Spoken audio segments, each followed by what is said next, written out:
Hi, hello, வணக்கம் மக்களே. நான் உங்கள் இன்ட்ரோவர்ட் பொண்ணு. நம்ம கடந்த சில எபிசோட்ஸா அமரர் கல்கி எழுதிய சோலைமலை இளவரசி அப்படிங்கிற புதினத்துடைய கதையை தான் கேட்டுட்டு இருக்கோம். இன்னைக்கும் அதோட கண்டினியூஷன் தான் கேட்க போறோம். ப்ரீவியஸ் எபிசோட்ஸுடைய லிங்க்ஸ் டிஸ்கிரிப்ஷன்ல கொடுக்குறேன். அதை கேட்டுட்டு இதை கேட்டாதான் கதை புரியும். இப்போ நம்ம கதைக்குள்ள போயிடலாம். இதுதான் கதையுடைய கடைசி எபிசோட். பொன்னம்மாவுடைய அலறல் சத்தம் கேட்ட அடுத்த செகண்ட் குமாரலிங்கம் 100 வருஷத்துக்கு முன்னாடி டிராவல் பண்ணி போய் மாரணேந்தல் மகாராஜாவான உலகநாதனாவே மாறி இருக்கான். இப்போ குமாரலிங்கம் எந்த இடத்துல இருக்கானோ அதே இடத்துல தான் உலகநாதனும் இருந்திருந்திருக்கான், ஒரு இலுப்ப மர தடியில. ஆனா 100 வருஷத்துக்கு முன்னாடி இந்த இலுப்ப மரம் தான் எவ்வளவு செழிப்பா இருந்திருக்கு. அந்த இலுப்ப மரத்துடைய கிளைகள்ல தூக்கு கயிறுகள் தொங்குது. அந்த கயிறுகளுக்கு கீழே ஒரு ஆள் நிக்கிறாங்க. எல்லாருக்கும் தூக்கு தண்டனை கொடுத்திருக்காங்க போல் இருக்கு, இன்னும் நிறைவேற்றல. இந்த குற்றவாளிகளோட ஒருத்தனா உலகநாதனும் நிக்கிறான். வெயிட், இதுக்கு முன்னாடி நம்ம கேட்ட கதைப்படி உலகநாதன் ஒரு செடிக்கு நடுவுல ஒளிஞ்சிட்டு இருக்கான். மேல பால்கனி கிட்டக்க மாணிக்கவல்லியும் அவங்க அப்பாவும் பேசிட்டு இருந்தாங்க. அதுக்குள்ள எப்படி தூக்கு மேடைக்கு வந்தான்? அதான கேள்வி. கல்கி இத அழகா நான் லீனியரா எழுதியிருப்பாரு. அதை நம்ம லீனியராவே பார்த்துடலாம். இதுக்கு முன்னாடி நடந்த ஒரு இன்சிடென்ட் சொன்னேன் இல்லையா?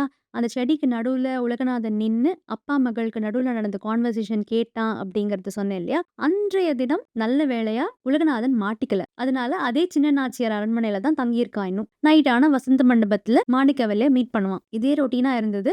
ஒரு 15 நாள் போயிருந்திருக்கும். அந்த மாதிரியான ஒரு நிலையில ஒரு நாள் மாணிக்கவல்லியுடைய அப்பா சோலைமலை மகாராஜா மாணிக்கவல்லிய கூப்பிட்டு சொல்றாரு, பாத்தியாமா இந்த ஆங்கிலேயர்கள் அவருடைய புத்திய காமிச்சிட்டாங்க. மாரணேந்தல் ராஜ்யத்தை உலகநாதனுக்கே கொடுத்துட போறாங்களாம். அதை என்ன தண்டோரா போட்டு சொல்ல சொல்றாங்க அப்படின்லாம் சொல்றாரு. இதை கேட்கிற மாணிக்கவல்லிக்கு ரொம்ப குஷி. அவருடைய அப்பா என்ன சொல்றாருன்னா, பிரீவியஸ் மாரணேந்தல் மகாராஜா, அதாவது உலகநாதனுடைய அப்பா, அந்த ராஜ்யத்தை காப்பாத்துறதுக்காக போரிட்டு செத்தார் இல்லையா? அந்த உயிர் தியாகத்தை மெச்சி அந்த ராஜ்யத்தை அவருடைய மகனான உலகநாதனுக்கே கொடுத்துடுறோம் அப்படின்னு சொல்லிருக்காங்க அப்படிலாம் சொல்றாரு. இதை கேட்கிற மாணிக்கவல்லிக்கு ரொம்ப குஷி தாங்கல. அதுக்கப்புறம் அவர் சொன்ன ஒரு வார்த்தை இவ காதுல விழல. இவளுக்கு இருப்பு கொள்ளல, துடியா துடிக்கிறா. அப்பா எனக்கு தூக்கம் வருதுப்பா அப்படின்னு சொல்லிட்டு மகாராஜா அந்த சைட் போன அடுத்த செகண்ட் இவ கடகடன் ஓடுறா வசந்த மண்டபத்தை நோக்கி. இதுல என்ன ஹைலைட்னா, மகாராஜா இன்னும் அந்த இடத்த விட்டு போகல, மறைஞ்சு நிக்கிறாரு. மறைஞ்சு இவளை ஃபாலோ பண்ணி போறாரு. அங்க போய் பார்த்தா கண்ணெதிர வசந்த மண்டபத்துல உலகநாதனை போய் மீட் பண்றா இவ. எல்லா அப்பாக்களுக்கும் வர அதே கோவம் இவருக்கும் இருக்கு. ரொம்ப கோவப்படுறாரு. அவருக்கு எந்த அளவுக்கு ஆத்திரம் வருதுன்னா, இவங்க 2 பேரையுமே கொன்னுடலாமா, தன்னுடைய கையில இருக்கிற வாளை வச்சு கொன்னுடலாமாங்கிற அளவுக்கு யோசிக்கிறாரு. ஆனா ஒரே மகள், செல்ல மகள், எப்படி கொலை பண்ண மனசு வரும்? சரி இவ கிளம்பட்டும், இந்த உலகநாதனை நம்ம கொன்னுடலாம் அப்படிங்கிற மாதிரி எல்லாம் யோசிக்கிறாரு. மாணிக்கவல்லி நேரா போய் உலகநாதன் கிட்டக்க எல்லாத்தையும் சொல்றா. ரொம்ப சந்தோஷமா சொல்றா. இங்கே இவருக்கு பல்லெல்லாம் நரன்னு தேயுது. அவ்வளோ அளவுக்கு கோவம் இருக்கு. ஆனா அடுத்த செகண்ட் விம்மி அழறா மாணிக்கவல்லி. தன் கண் முன்னே தன்னுடைய செல்ல மகள் அழுதா எந்த அப்பாக்கு தான் வந்து தாங்கும்? இவருக்கு மனசே கேட்கல. அச்சச்சோ, இந்த உலகநாதன் ஏதோ ஹர்ட் பண்ணிட்டான் போல் இருக்கு அவள அப்படிங்கிற மாதிரி நினைச்சு கிட்ட போ ட்ரை பண்றாரு. அவங்க 2 பேருக்கு நடுவுல இருக்கிற கான்வர்சேஷன் இவருக்கு கேட்க ஆரம்பிக்குது. அவங்க 2 பேரும் இன்னும் இவரை பார்க்கல. ஆனா அவங்க 2 பேருக்கு நடுவுல நடக்கிற அந்த கான்வர்சேஷனை கேட்ட அடுத்த செகண்ட் இவருக்கு மனசு இளகிடுது. மாணிக்கவல்லி அழறத பார்த்த உலகநாதனுக்கும் மனசு கேட்கல. ஏன் அழற அப்படின்னு கேக்குறான். அவ சொல்றா, எனக்கு ஏதோ சரியில்லாத மாதிரி தோணுது. மேபி இதுதான் நம்ம 2 பேரும் கடைசியா பாத்துக்கிற தருணமோ அப்படிங்கிற மாதிரி எல்லாம் எனக்கு தோணுதுன்னு சொல்றா அவ. உடனே உலகநாதன் சொல்றான், எனக்கு நீ ஏன் இப்படி சொல்றேன்னு புரியுது. உங்க அப்பாவை நினைச்சுதானே நீ பயப்படுற. கவலைப்படாத. இப்போ ஆங்கிலேயர்களுடைய பெரிய மனசு எனக்கும் புரிய ஆரம்பிச்சது. நான் தான் அவங்கள தப்பா நினைச்சிருந்திருக்கேன். நான் அவங்கள பத்தி தப்பா நினைச்சு அதனால உங்க அப்பாவையும் தப்பா பேசிட்டேன். என் மேலதான் மிஸ்டேக். உங்க அப்பா காலில் விழுந்து கெஞ்சுதான் போறேன். நான் கண்டிப்பா அவர்கிட்ட நான் எல்லாத்தையும் சொல்லி மன்னிப்பு கேட்க போறேன். மன்னிப்பு கேட்டு உன்னை கல்யாணம் பண்ணிக்கிறதுக்கும் பெர்மிஷன் கேட்க போறேன் அப்படின்லாம் சொல்றான். அவர் சப்போஸ் பெர்மிஷன் கொடுக்கல அப்படின்னாக்க அவருடைய கையில இருக்கிற வாளாலேயே என்ன கொல்ல சொல்லி நானே அவர்கிட்ட கேட்பேன் அப்படின்லாம் சொல்லி வீரவசனங்கள் பேசுறான். இதை கேட்கிற மாணிக்கவல்லிக்கும் கண்ணுல தண்ணியா கொட்டுது. அவருடைய அப்பாவுக்கும் கண்ணுல கண்ணீர் நிக்குது. இது நடந்து 2 நாள் கழிச்சுதான் சோலைமலை மகாராஜா உலகநாதனை மீட் பண்றாரு. எங்க மீட் பண்றாருன்னா, ஒரு டென்ட்குள்ள வச்சு, ஆங்கிலேயர்களுடைய டென்ட்குள்ள வச்சு மீட் பண்றாரு. அந்த டென்ட்குள்ள ஒரு ஆங்கிலேய துரையும் உட்கார்ந்துட்டு இருக்காரு. உலகநாதனை கைது பண்ணி கூட்டு வந்திருக்காங்க. அவனுக்கு மோஸ்ட்லி தூக்கு தண்டனை தான் கொடுக்க போறாங்கிற விஷயமும் தெரிஞ்சு போச்சு. இப்பதான் இந்த சோலைமலை மகாராஜாக்கு பெரிய ரியலைசேஷனே வருது. ஆங்கிலேயர்கள் தன்கிட்ட போய் சொல்லிருக்காங்க. அவங்க மாரணேந்தல உலகநாதனுக்கு கொடுக்க போறதும் கிடையாது. அதே சமயம் இவருடைய ராஜ்யமும் மோஸ்ட்லி ஆங்கிலேயர்களுக்கு அடிமையான ராஜ்யமா மாறிடும் அப்படிங்கிற விஷயம் இப்பதான் புரியுது. இத்தனை நாள் வரைக்கும் உலகநாதன் சொன்ன ஒவ்வொரு விஷயமும் உண்மை அப்படிங்கிற விஷயம் இப்பதான் புரியுது. இதை நினைக்கும் பொழுது அவருக்கு கண்ணுல கண்ணீர் நிக்குது. ஆனா இந்த ஆங்கிலேயர்களுக்கு முன்னாடி இவருடைய வீக்னஸை காமிக்கவும் முடியாது. அதனால கண்ட்ரோல் பண்ண ட்ரை பண்றாரு. இத பார்க்குற உலகநாதனுக்கு நல்லா புரிஞ்சு போச்சு. ஓகே, இவர வந்து சீட் பண்ணியிருக்காங்க அப்படிங்கிற விஷயம். உடனே இவன் சொல்றான், "மாமா நீங்க கவலைப்படாதீங்க. நீங்க தான் தைரியமா இருக்கணும். நீங்களே இவ்ளோ கஷ்டப்பட்டீங்கன்னா, மாணிக்கவல்லிக்கு யார் தைரியம் சொல்லுவா?" அப்படின்னு சொல்றான். சோலைமலை மகாராஜா சொல்றாரு, "என் பொன் முகத்துல எப்படி முழிக்க போறேன்னே தெரியல உலகநாதா. கடைசில நீ சொன்னது உன்னோட உண்மையாயிடுச்சு பாரு. நான் தான் புத்தி கெட்டு ஆங்கிலேயர்கள நம்பியிருக்கேன்." அப்படிலாம் சொல்றாரு. உலகநாதன் சொல்றான், "இதுக்கு மேல என்னுடைய தலைவிதிய மாத்த முடியாது யாராலயும். என்ன கண்டிப்பா தூக்குல தான் போட போறாங்கங்கிற விஷயம் தெரிஞ்சு போச்சு. ஆனா, நீங்க மாணிக்கவல்லிய பத்திரமா பாத்துக்கோங்க. நல்ல இடத்துல அவள கல்யாணம் பண்ணி குடுங்க. இது என்னுடைய கடைசி ஆசைங்கிறதையும் சொல்லுங்க." அப்படிங்கிற மாரி சொல்றான். உடனே சோலைமலை மகாராஜா சொல்றாரு, "நீ என்ன நெனைக்கிற? உன்ன மனசுல நெனச்சுட்டு அவ வேற யாரையோ கல்யாணம் பண்ணிப்பான்னு நெனைக்கிறியா?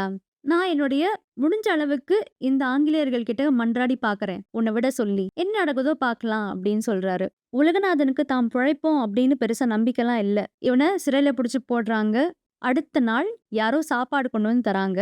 சோலைமலை மகாராஜாவுடைய ஒரு ஆள் தான் வந்து குடுக்குறாரு. கூடவே ஒரு செய்தியும் குடுக்குறாரு. ரகசிய செய்தி. அந்த செய்தி என்னன்னா, சோலைமலை மகாராஜா ஆங்கிலேய துரை கிட்டக்க உலகநாதன விடுவிக்கும்படி கெஞ்சி கேட்பார் அப்படிங்கிறதும், சப்போஸ் அதுக்கு அந்த ஆங்கிலேயர்கள் ஒத்துக்கல அப்படின்னாக்க, மகாராஜா கிட்டக்க ஒரு பிளான் பி ஒரு ஐடியா இருக்கு அப்படிங்கிறது தான் அந்த செய்தி. பிளான் பி என்னன்னா, உலகநாதன தூக்குல போடுற அந்த செகண்ட் மறைஞ்சு இருக்கிற மகாராஜாவுடைய ஆட்கள் அவன எப்படியானு விடுவிச்சிடுவாங்க அப்படின்னும், உலகநாதன் அதுக்கு ரெடியா இருக்கணும். அவங்க அப்படி ஹெல்ப் பண்ணும்பொழுது உடனே இவனும் எஸ்கேப் ஆனோம் இல்லையா? அதுதான் அந்த ரகசிய செய்தி. இவனுக்கு இந்த பிளான் பி ரொம்ப பிடிச்சிருக்கு. சோ அதை எதிர்நோக்கி காத்துட்டு இருக்கான். சோ இப்படிதான் அந்த இலுப்ப மரத்துக்கு அடியில தூக்கு கயிறுகள் தொங்க விட்டுருக்காங்க. அதுக்கு கீழே உலகநாதனும் ஒருத்தனா நிக்கிறான். அந்த இலுப்ப மரத்தடியில ஒரு மேடை இருக்கு. அந்த மேடையில இந்த ஆங்கிலேய துரை உட்கார்ந்துட்டு இருக்காரு. அவருடைய 2 கைகள்லயும் துப்பாக்கிகள் இருக்கு. மேடைக்கு கீழ நின்னுட்டு மாணிக்கவல்லியுடைய அப்பா அந்த துரை கிட்டக்க மன்றாடிட்டு இருக்காரு. உலகநாதன விடுவிக்கும்படி. உலகநாதனுக்கு இது பிடிக்கல. அவன் பிளான் பி எதிர்நோக்கியே காத்துட்டு இருக்கான். இது எதுவுமே தெரியாத மாணிக்கவல்லி அந்தப்புறத்துல இருக்கா.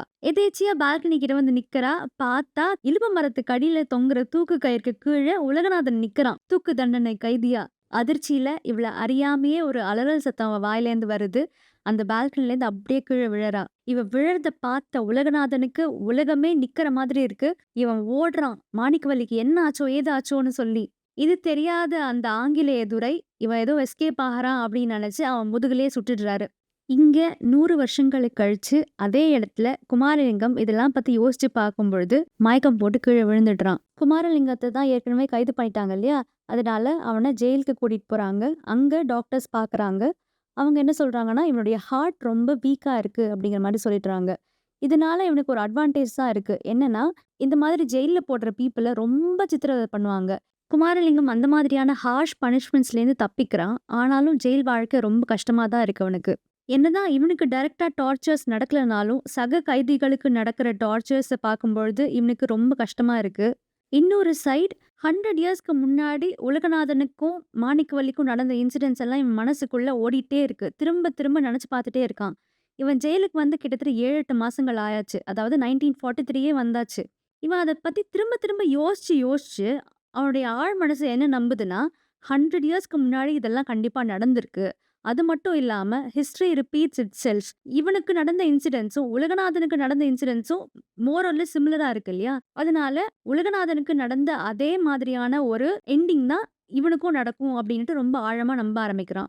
இவன் என்னென்னவோலாம் படிச்சிருக்கான். சயின்ஸ்லாம் படிச்சிருக்கான். சயின்டிஃபிக்கலி இது பாசிபிள் இல்லன்னுட்டு ஒரு சைடு சொல்லுது மனசு. ஆனாலும் ஒரு ஆழ் மனசுல இதெல்லாம் கண்டிப்பா நடக்கும். நம்மளும் யாராவது சுட்டு வீழ்த்திடுவாங்க. நம்மளும் அப்படிதான் சாகப் போறோம். இந்த ஜெயிலுக்குள்ள அடைப்பட்டு நம்ம கொஞ்சம் கொஞ்சமா சாகறதுக்கு பதிலா ஒரேடியா அந்த மாதிரி செத்துடலாம். எப்படியாவது இந்த ஜெயில விட்டு எஸ்கேப் ஆனா நம்மள சுட்டுருவாங்க அப்படின்லாம் அவனுக்கு தோணுது. ரொம்ப விரக்தியா வாழ்க்கை மேல ஒரு பிடிப்பே இல்லாத மாதிரி இருக்கான் இவன். குற்றவாளிகள் எல்லாருக்கும் ஒரு லாயர் குடுப்பாங்க இல்லையா? அந்த மாதிரி இவனுக்காகவும் வாதாடுறதுக்கு ஒரு லாயர் இருக்காரு. அவர் என்ன சொல்றாருன்னா, "உனக்கு சாதகமா நெறைய ப்ரூஃப் என்கிட்ட இருக்கு. நீ கொஞ்சம் ஈடுபாடா இருந்தனா, கொஞ்சம் இன்ட்ரெஸ்ட் காமிச்சன்னா, என்னால உனக்கு ஹெல்ப் பண்ண முடியும். உனக்கு ஏதாவது சொந்தக்காரர்கள் யாராவது இருக்காங்களா? யாராவது உனக்கு ஹெல்ப் பண்றதுக்கு, உன்கிட்ட பேசுறதுக்கு யாராவது இருக்காங்களா?" அப்படிங்கிற மாதிரி கேட்கறாரு. எனக்கு யாருமே கிடையாதுன்னு சொல்லிடுறான். இப்படி இருக்கிற ஒரு நாள் இந்த லாயர் வந்து கேட்கறாரு, "என்னப்பா குமாரலிங்கம், உனக்கு யாருமே இல்லன்னு சொன்ன. ஆனா சோலைமலை மணியக்காரர் ஒருத்தர் உனக்கு மாமாவாமே" அப்படின்னு சொல்றாரு. இவனுக்கு அதிர்ச்சியா இருக்கு. யார் அப்படி சொன்னான்னு கேட்கும்பொழுது, "அந்த மணியக்காரர் தான் சொன்னாரு. உனக்காக எவ்வளோ வேணா செலவு பண்றதுக்கு ரெடியா இருக்காராம்" அப்படின்னு சொன்னாரு என்கிட்டக்க அப்படின்னு சொல்லும்பொழுது, இவனுக்கு ரொம்ப சந்தோஷமா இருக்கு. எனக்கு அந்த மணியக்காரர பார்த்து தேங்க் பண்ணணும். கொஞ்சம் ஏற்பாடு பண்றீங்களான்னு கேட்கும்பொழுது, இவரும் மணியக்காரர கூட்டிட்டு வராரு. இப்போ இந்த பொன்னம்மாவுடைய அப்பா மணியக்காரர மீட் பண்ணும்பொழுது தான் குமாரலிங்கத்துக்கு நெறைய விஷயங்கள் புரிய ஆரம்பிக்குது. இந்தியாவுக்கு விடுதலை கிடைச்சிடுச்சு அப்படின்னு பொய் சொல்லி வந்த 2 பேரும் சுதந்திர போராட்ட வீரர்கள் கிடையாது. ஆனா, மாறுவேஷத்துல இருந்த போலீஸ் அப்படிங்கிறது அன்னிக்கே மணியக்காரருக்கு தெரிஞ்சிருந்திருக்கு. அதே மாதிரி குமாரலிங்கம் அந்த பாழடைஞ்ச கோட்டைகள்ல தான் தங்கிட்டு இருக்கான் அப்படிங்கிற விஷயமும், பொன்னம்மா தான் தினமும் அவனுக்கு சாப்பாடு கொண்டு போறாங்கிற விஷயமும் அவருக்கு நல்லாவே தெரிஞ்சிருந்தது. ஆனாலும் போலீஸ் கிட்ட சொல்லல. ஏன்னா, என்னதான் குமாரலிங்கத்து மேல ஒரு கோவம் இருந்தாலும், அவருடைய தேசப்பற்று இவருக்கு ரொம்ப பிடிச்சிருந்திருக்கு. 100 வருஷத்துக்கு முன்னாடி மாணிக்கவல்லியுடைய அப்பாக்கு தான் ஆங்கிலேயர்களுடைய சூழ்ச்சி தெரியல. ஆனா இந்த மணியக்காரருக்கு ஆங்கிலேயர்கள் எவ்வளவு பெரிய சூழ்ச்சிக்காரர்கள் அப்படிங்கிறது தெரிய வந்திருந்திருக்கு. அதே மாதிரி இந்தியாவுக்கு விடுதலை எவ்வளோ இம்பார்ட்டன்ட் அப்படிங்கிறது இவர் புரிஞ்சு தான் வச்சிருந்திருக்கார் போலிருக்கு. இதனால வந்த 2 பேரும் மாறுவேஷத்துல இருக்கிற போலீஸ் அப்படின்னு தெரிஞ்ச உடனே, அவங்கள டிஸ்ட்ராக்ட் பண்றதுக்காக தடபுடலா விருந்தெல்லாம் ஏற்பாடு பண்றேன் அப்படிங்கிற பேர்ல ஏற்பாடு பண்ணிட்டு, யாரும் பார்க்காத பொழுது பின்வழியா வேட்டை நாய கூட்டிட்டு அந்த பாழடைஞ்ச கோட்டைய நோக்கி போயிருந்திருக்காரு. குமாரலிங்கத்த தேடி. ஆனா அதுக்குள்ள பொன்னம்மா போய் மீட் பண்ணிட்டா இல்லையா? இவனும் மணியக்காரர பார்க்கறதுக்கு முன்னாடியே வேற வழியா ஊருக்குள்ள போய் சரண்டர் ஆயிட்டான். இதனால ஜெயில்ல மாட்டிட்டான். இதுல பொன்னம்மா ரொம்ப அஃபெக்ட் ஆயிருக்கா போலிருக்கு. தன்னால தான் குமாரலிங்கத்துக்கு இந்த நெலைம. நம்ம போய் சொன்னதுனால தான் அவன் சரண்டர் ஆயிருந்திருக்கான். நம்ம ஒரு பொய்ய நம்பி அவன மாட்டி விட்டுட்டோம் அப்டின்னுட்டு ரொம்ப ஃபீல் பண்ணிட்டு இருக்கா போலிருக்கு. உடனே இவன் சொல்றான், "பொன்னம்மாவ பத்திரமா பார்த்துக்கோங்க. அவளுக்கு உடம்புக்கு ஒண்ணும் இல்லைங்கும்பொழுது, "உடம்புக்குலாம் ஒண்ணும் இல்ல. மனசுக்கு தான் கஷ்டம். நீ வந்து சொன்னா தான் அவ நார்மல் ஆவா" அப்டின்லாம் சொல்றாரு. அதனால வாழ்க்கையில கொஞ்சம் பிடிப்போட இரு. இந்த லாயருக்கு கோஆப்பரேட் பண்ணா எப்படியான இந்த ஜெயில் தண்டனையிலேருந்து விடுதலை பெற்றுடலாம் அப்படின்லாம் சொல்றாரு. ஆனா இந்த அட்வைஸ் எதுவும் அவன் காதுல வந்துட்டு ஹாப்பியா விழல. ஒரு விரக்தியில தான் இருக்கான். 100 வருஷத்துக்கு முன்னாடி நடந்த அதே இன்சிடென்ட்ஸ் தான் தன்னுடைய வாழ்க்கையிலும் நடக்க போகுதுன்ற ஆழமா நம்புறான். இதனால அவன் என்ன சொல்றான், பொண்ணுமாவ வேற யாராவது நல்ல பெர்சனா பார்த்து கல்யாணம் பண்ணிக்க சொல்லுங்க. என்ன மறந்துட சொல்லுங்க. அப்படின்லாம் சொல்றான். அப்போ மணியக்காரர் சொல்றாரு, "என் மகள நீ என்ன நெனச்ச? உன்ன மனசுல நெனச்சுட்டு வேற யாரையோ கல்யாணம் பண்ணி வாழ்ந்துருவா நெனைக்கிறியா?" அப்படின்னு கேட்கிறாரு. இது எல்லாமே 100 இயர்ஸ்க்கு முன்னாடி நடந்த அதே கான்வர்சேஷன் மாதிரியே இருக்கு இவனுக்கு. ரொம்ப ஆச்சரியமா இருக்கு. இதனாலேயே குமாரலிங்கத்துக்கு பெரிய ஹோப்லாம் இல்ல. குமாரலிங்கம் சிறைக்கு வந்து பல வருஷங்கள் ஆயிடுது. 1945, 46 ஆயிடுது. இதுக்கு நடுவுல அவனுக்கு தூக்கு தண்டனை கன்ஃபார்ம் ஆயிடுது. ஆனாலும் இன்னொரு அப்பீல் இருக்கு அப்படின்லாம் சொல்றாங்க. என்னன்னா, தேச போராட்ட வீரர்களும், ஆங்கிலேயர்களுக்கும் இடையில பேச்சுவார்த்தைகள் நடக்குது. எப்ப வேணா சுதந்திரம் கிடைச்சிடலாம். அப்படி இந்தியாவுக்கு சுதந்திரம் கிடைச்சிடுச்சு அப்படின்னாக்க, இப்போ இந்த கைதிகள் எல்லாரும் விடுவிக்கப்படுவார்கள். ஏன்னா தேசத்துக்காக தானே அவங்க போராடி இருக்காங்க. அதனால தானே ஜெயில்ல இருக்காங்க. சோ அப்ப விடுதலை கண்டிப்பா கிடைச்சிரும் அப்படிங்கிற மாதிரி ஒரு ஹோப்பும் இருக்கு. ஆனா இவன் எவ்வளவுதான் நம்பி நம்பி ஏமாறுவான் இல்லையா? இவனுக்கு அதுலலாம் நம்பிக்கை போயாச்சு எப்பயோ. 100 வருஷத்துக்கு முன்னாடி நடந்த அதே மாதிரி நம்மளுக்கும் நடக்கும்னு ஆழமா நம்புறான் இல்லையா? அதனால சிறைச்சாலையிலேருந்து எப்படியாவது நம்ம தப்பிச்சிடணும். தப்பிக்கும் பொழுது கண்டிப்பா போலீஸ் நம்மள தொரத்தி வந்து சுட்டுருவாங்க. அப்ப இன்ஸ்டன்ட் டெத் கிடைக்கும். தூக்கு தண்டனைக்காக காத்திருந்து, காத்திருந்து ஸ்லோவா சாகறத விட, இன்ஸ்டன்ட் டெத்தே எவ்வளவோ பெட்டர் அப்படிங்கிற மாரியெல்லாம் யோசிக்கிறான் இவன். இவனுக்கு சாதகமான ஒரு சந்தர்ப்பமும் இவனுக்கு கிடைக்குது. என்னன்னா, சில கைதிகள மட்டும் வேற வேற ஜெயில்ல கொண்டு போய் அடைக்க போறோம் அப்படிங்கிற மாதிரி ஒரு நோட்டீஸ் வருது. அதுல குமாரலிங்கமும் ஒருத்தன். ட்ரெயின்ல தான் கூட்டிட்டு போறாங்க. சோ, குமாரலிங்கம் பிரிப்பேர்டா இருக்கான். எப்ப சந்தர்ப்பம் கிடைக்குதோ, அப்ப நம்ம எஸ்கேப் ஆயிடணும். அப்போ நம்மள சுட்டுருவாங்க அப்படின்ட்டு மென்டலி பிரிப்பேர்டா இருக்கான். ட்ரெயின் ஜர்னி ஸ்டார்ட் ஆகுது. ஸ்டார்ட்டிங்ல நெறைய கைதிகள், நெறைய போலீஸ் இருக்காங்க. கொஞ்சம் கொஞ்சம் பேர் ஒவ்வொரு ஸ்டேஷன்லயும் இறங்கிடுறாங்க. கடைசியா குமாரலிங்கமும் 2டே 2 போலீஸ் மட்டும் இருக்காங்க. ராத்திரியே ஆயாச்சு. கரெக்ட்டா ஒரு சிக்னல்ல ஸ்டாப் ஆகுது ட்ரெயின். சரி இதுதான் நம்மளுக்கான சந்தர்ப்பம். இப்ப நம்ம ட்ரெயின விட்டு இறங்கலாம். பின்னாடியே இந்த போலீஸ் வந்து குதிச்சு நம்மள சுட்டுருவாங்க அப்படின்னு எக்ஸ்பெக்ட் பண்ணிட்டு, அந்த சிக்னல்லயே ட்ரெயின விட்டு இறங்கிடுறான். ஆனா இவன் எக்ஸ்பெக்ட் பண்ணின அமளி துமளி எதுவுமே நடக்கவே இல்ல. ட்ரெயின் பாட்டு கிளம்பி போகுது. அந்த போலீஸ் அசையவே இல்ல. தூங்கிட்டு இருக்காங்க அவங்க. குமாரலிங்கத்தால தன்னுடைய லக்க நம்பவே முடியல. என்ன நடக்குது இங்க அப்படின்னு யோசிக்கிறான். அப்புறம் சோலைமலை முருகனுடைய அருளால நம்மளுக்கு பொன்னம்மாவ மீட் பண்றதுக்கு கடைசியா ஒரு சான்ஸ் கிடைச்சிருக்கு போல் இருக்கு அப்படின்னு நினைக்கிறான். பொன்னம்மாவ நினைச்ச உடனேயும் சக்தி எல்லாம் எங்கேருந்தோ வருது அவனுக்கு. பொன்னம்மாவ நோக்கி நடக்கிறான். 7 நாள் காடு, மலை எல்லாத்தையும் தாண்டி நடந்து வந்து மணியக்காரர் வீட்டு வாசல்ல நிக்கிறான். இவர பார்க்குற மணியக்காரருக்கு அடையாளமே தெரியல.